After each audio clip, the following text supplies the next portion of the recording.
Une nouvelle recette qui pétille et qui entend redorer l'image du cidre, toujours avec modération bien sûr.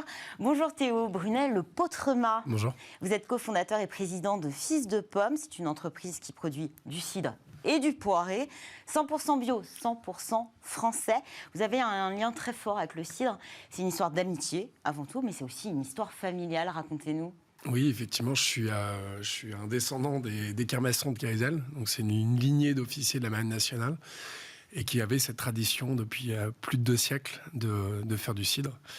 Et il y a 4 ans et demi, avec Valentin, un très bon ami, on a décidé effectivement de relancer cette tradition familiale parce que lui aussi, petit, avait cette tradition dans sa famille d'en produire avec le vieux pressoir familial, avec son grand-père. Et chaque été, il avait le plaisir de pouvoir le déguster en famille et de se régaler. Les recettes se transmettent de génération en génération.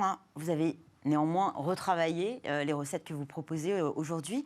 Déjà, pour quelles raisons? Et puis, comment vous réussissez quand même à concilier tradition et innovation? Oui, effectivement, il fallait adapter nos recettes multiséculaires aux attentes des gens aujourd'hui. Donc quelque chose de plus rafraîchissant, une effervescence. Nous, on s'est beaucoup inspiré du champagne pour ça, et aussi une recette qui a été un peu dénaturée au fil du temps, notamment par les industriels, avec des cidres très sucrés.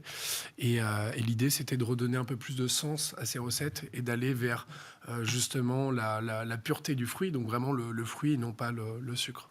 La base reste la même, rassurez-nous, on a du jus de pomme qui est fermenté. Exactement, c'est ça. C'est que des pommes et rien que des pommes, et pour le poiré, des poires et rien que des poires. Et vous faites un assemblage, comment vous construisez vos...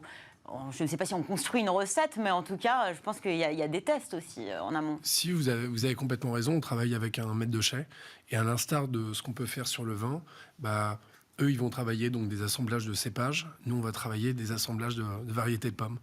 Certaines variétés vont nous permettre d'avoir plus d'acidité, d'autres plus d'amertume. Et en fonction de tout ça, on arrive à un équilibre très particulier, qui est une direction qu'on a voulu donner, nous, par rapport à ce qu'on voulait aller chercher. Alors, on sait que 2 régions françaises se disputent la faveur des amateurs de cidre, la Bretagne, la Normandie. Vous avez choisi le Vexin normand. J'ai trouvé ça très surprenant de votre part, alors que vous êtes plutôt breton. Oui, effectivement. La réalité, c'est qu'on veut essayer de dépasser cette petite guerre de clochers. Nous, ce qui nous intéresse... Et en plus, on fait du cidre au-delà de la Normandie et de la Bretagne. On le fait notamment aussi au Pays Basque. Et effectivement...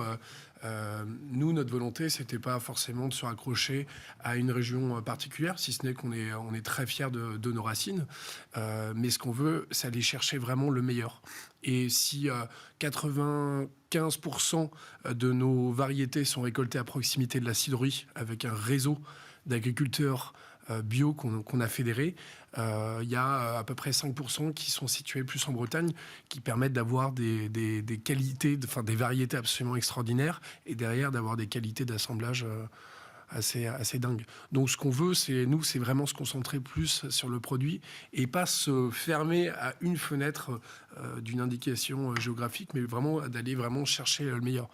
Et ce qui a plutôt été bien reconnu, puisqu'on a été élu 2 fois vice-meilleur cidre du monde, alors même qu'on venait à peine de se lancer. Alors pour nous, c'était absolument dingue.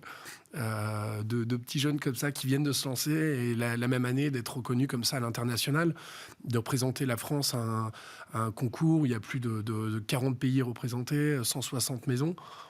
Nous, c'était assez dingue. Et du coup, ça nous conforte dans l'idée de ce qu'on fait est pas trop mal.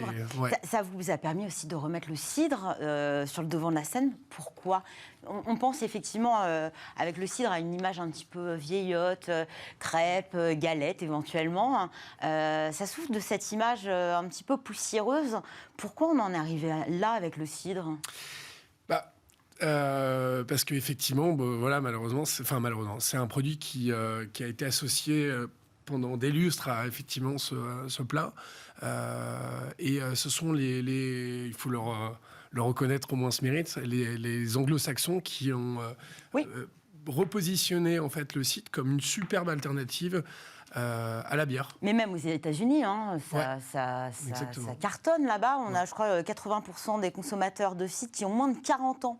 Ouais. Un public donc plutôt jeune et plutôt féminin. Vous espérez effectivement ce même retour en grâce en France ? Bah, nous, on le voit, on a réussi même à dépasser ce clivage, puisque on n'est pas forcément sur plus un public féminin. Franchement, c'est assez équivalent.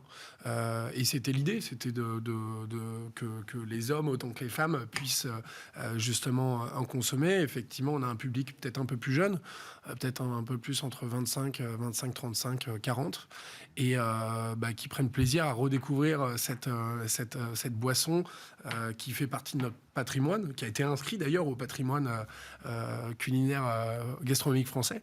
Et aujourd'hui, ils ont plaisir effectivement à le boire en alternative à la bière, à l'apéritif, à des moments festifs, voire en association. Voire plus, oui, c'est ce que j'allais dire, parce que vous avez lancé une cuvée prestige et millésime, élaborée en collaboration avec 5 grands chefs. La cuvée prestige, un cidre extra brut. Est-ce que le cidre est un grand cru comme les autres, d'une part ?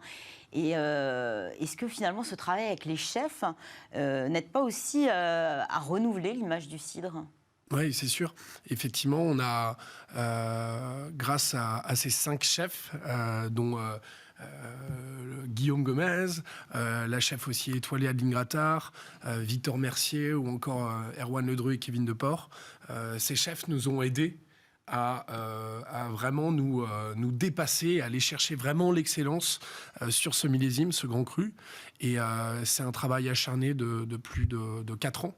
De recherche sur les assemblages pour corriger, améliorer la sucrosité, l'acidité, l'amertume, l'effervescence. Enfin, c'était vraiment un travail de dingue. Et pour arriver à l'excellence, finalement. Bah, on l'espère, mais effectivement, c'est pour l'instant de tout ce qui a été, ce qui en ressort des dégustations, les gens sont vraiment hallucinés, puisque c'est un cidre qui est très particulier, puisqu'il est entre un vin et un cidre. C'est une cuvée qui est entre un vin et un cidre. Et à boire toujours avec modération, je le rappelle. Merci Théo Brunel-Potrema. Je rappelle que vous êtes cofondateur et président de Fils de Pomme. C'est la fin de cette émission. Merci à tous de nous avoir suivis. Merci à l'équipe qui m'a accompagnée aujourd'hui. Je vous donne rendez-vous la semaine prochaine pour un nouveau rendez-vous de Smart Food. Excellente journée et à très vite sur Be Smart.